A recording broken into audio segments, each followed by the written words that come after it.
And that's not the only, let's say, questionable thing he said today. I'm a student of history.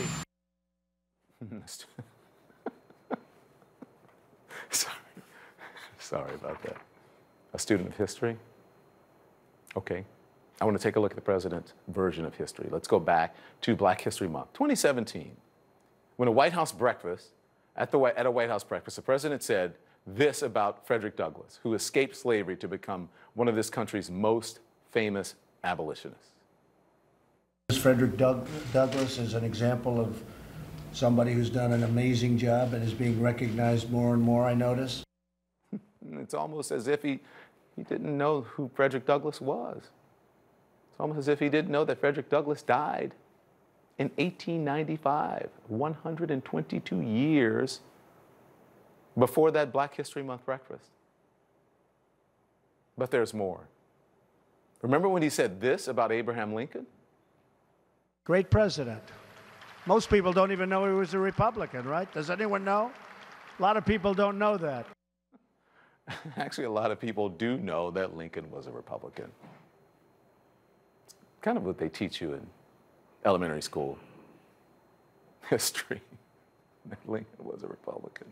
Most people. In fact, he was the first Republican president. I hope he's watching so that you can get a history lesson, because this is like maybe the most history that he's gotten recently or knows about. But that all seemed to come as news to this president. And then there is this about another president, Andrew Jackson. I mean, had Andrew Jackson been a little bit later, you wouldn't have had the Civil War. He was really angry that he saw what was happening with regard to the Civil War. He said there's no reason for this. People don't realize, you know, the Civil War, you think about it, why? People don't ask that question. But why was there the Civil War? Why could that one not have been worked out?